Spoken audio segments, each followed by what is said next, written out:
Vítajte. Čo keby sme si povedali, že existuje strom starší ako samotné dinosaury a že jeho tajomstvá by mohli pomôcť našej mysli? Presne na taký sa dnes pozrieme. Je to ginkgo dvojlaločné, rastlina s naozaj neuveriteľnou históriou a fascinujúcim využitím v medicíne. Áno, je to presne tak. Ginkgo je doslova živá fosília. Predstavte si strom, ktorý tu bol už v dobe, keď po našej planéte kráčali dinosaury. Len si pomyslite na tú silu a odolnosť, ktorú musel mať, aby prežil celé veky. A to sme, verte mi, iba na začiatku jeho neuveriteľného príbehu. Ako je teda vôbec možné, že list zo stromu z praveku sa dnes bežne nachádza v našich lekárničkách? Poďme spolu sledovať tú jeho fascinujúcu cestu od starovekej tradície až po modernú vedu. Táto jeho cesta je naozaj pôsobivá. Už tisícky rokov ho poznala a využívala tradičná čínska medicína. Potom niekedy v 18. storočí sa dostal do Európy a okamžite zaujal vedcov, ktorí začali skúmať jeho vlastnosti. A dnes? Dnes patrí medzi najviac skúmané rastliny v modernej fytoterapii a veda neustále odhaluje ďalšie a ďalšie jeho tajomstvá.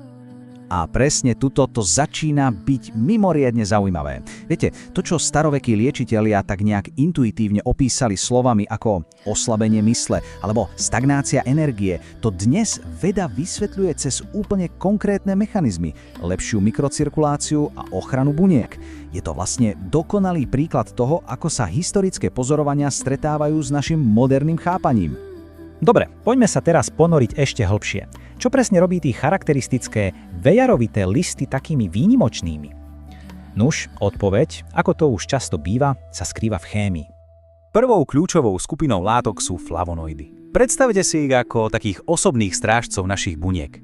Sú to naozaj silné antioxidanty, ktoré chránia telo pred poškodením. Je to niečo ako hrdzavenie, ale na bunkovej úrovni.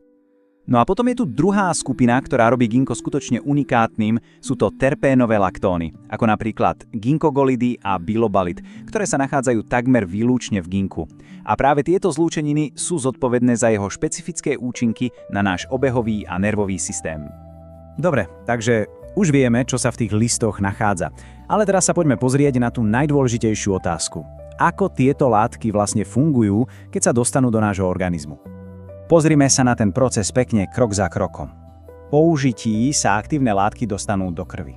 Tá majú za úlohu pomôcť cievám, aby boli pružnejšie a elastickejšie. A výsledok?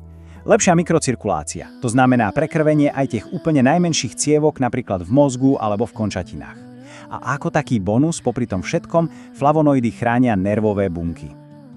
Takže, keď už chápeme, ako to celé funguje pod kapotou, čo to vlastne znamená v praxi? Poďme si teraz prepojiť túto vedu s tými dobre známymi využitiami ginkga a s tým, ako to môže ovplyvniť naše telo. Tu vidíme asi tie najčastejšie dôvody, prečo ľudia siahajú po ginku. Vďaka lepšiemu prekrveniu mozgu môže podporovať pamäť a sústredenie. A lepšia cirkulácia v končatinách to zase môže pomôcť pri tom nepríjemnom pocite studených rúk a nôh. Je však veľmi dôležité si uvedomiť jednu vec. Ginkgo nie je šprinter, ale skôr maratónec, jeho účinky sú zamerané na dlhodobú podporu.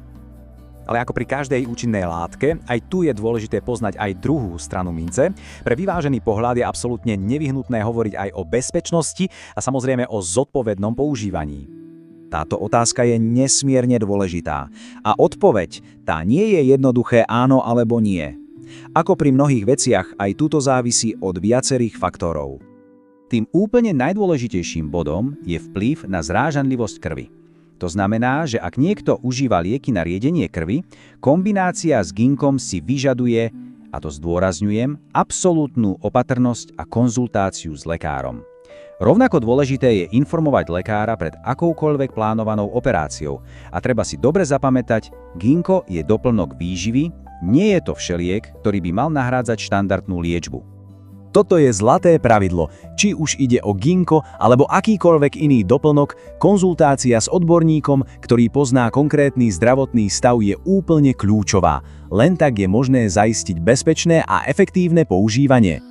Celý príbeh ginkga, od živej fosílie až po moderný doplňok, je fascinujúcim príkladom toho, ako môžeme spojiť starodávnu múdrosť s modernou vedou. A zanecháva nás to s otázkou, aké ďalšie poklady a riešenia pre naše zdravie sa ešte asi ukrývajú v rastlinnej ríši a len čakajú na to, kedy ich objavíme.